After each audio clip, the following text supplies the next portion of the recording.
So ayan mga kadrama-rama, alam ko pong inaabangan niyo po no, yung next na mangyayari po dito sa Abot Kamay na Pangarap, dahil alam naman po natin na sobrang nakaka-tense na nga po no, tsaka nakaka-excite na nga din po talaga yung every episode na pinapakita talaga ni director dito sa Abot Kamay na Pangarap. At alam naman po talaga natin mga kadrama no, kung ano talaga yung pakay talaga ni Carlos no, bakit nagpanggap siya na nagbali-baliwan siya. Tapos talagang hindi, alam naman po talaga natin na itong si Zoe, kilala nga niya po yung tatay niya no, na biologically talaga na nalaman niya na si Carlos yung tatay niya. At kilalang kilala yung ama niya, di ba? Alam niya na nagpapanggap talaga itong tao na to. Dahil noon pa man, ay talagang nagkausap nga po talaga itong si Zoe, tsaka itong si Carlos na nagpapatulong nga po talaga ito sa kanya. Kaya itong si Zoe, sinabi niya kay Daddy Carlos niya na hindi kita matutulungan, magkanya-kanya na lang muna tayo, diba, ganito, ganyan. Dahil hindi daw magagawa ni Zoe yung kanyang mga plano. Pag ganun, ipagsabuhatan siya dito kay Carlos. Siyempre, pag may nakakita pa sa kanila, magpe-question talaga, diba? At alam naman po talaga natin na itong si Carlos, ay talagang pinagplanuhan niya yung kanyang mga kabaliwan daw dito sa Abot Kamay na Pangarap. Dahil nga po sa gusto nga po niya talagang makuha talaga itong si Lynette, no? Dahil gusto niya po talagang makasama itong si Lynette. Grabe yung pagmamahal ni Carlos no, dito kay Lynette. Kaso yung problema ng kanyang pagmamahal ay yung pananakit, diba?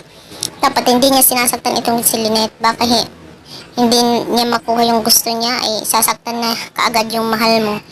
Hindi yun ang tunay na pagmamahal. Pananakit yun talaga, abuso yun sa asawa.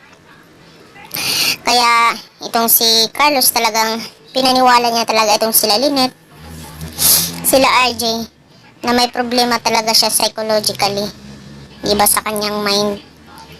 Pero alam naman po talaga natin itong si RJ talagang hindi naniniwala talaga sa dalawan ni Carlos, no? At alam naman po talaga natin mga kadrama na malalaman talaga ni Lynette yung katotohanan talaga about dito sa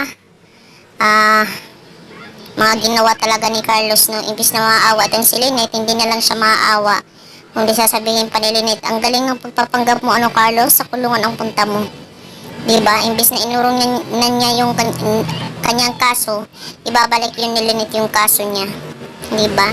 Dahil sa panlilin lang sa kanya, mga kasinungalingan, hindi pagsasabi ng katotohanan, diba? Kahit sabihin ni Lynette, hindi mo na ako maluloko pa ulit Carlos, sinungaling ka, hindi ka totoong baliw. Tapos, yan ang pinakita mo sa akin. Imbis na awa ko sa'yo. So ngayon, wala nang ako mararamdamang awa sa'yo dahil sa mga ginawa mo. Diba? Kaya sa kulungan ang punta mo talaga, Carlos. Salamat na lang sa pagmamahal mo sa akin, pero hindi yun sapat para ganituhin mo ako, Carlos. Diba? Kaya grabe talaga yung galit ni Lynette na mararamdaman dahil sa ginawa ni Carlos sa kanya. So, yun lang po mga kadrama. Abang-abang lang po tayo sa next na mangyari dito sa Abot Kamay na Pangarap. Don't forget to please like, share, subscribe my channel. Yun lang po mga kadramatic, mga kaabot kamay. Abang-abang na lang po tayo sa next na mangyari dito sa Abot Kamay na Pangarap.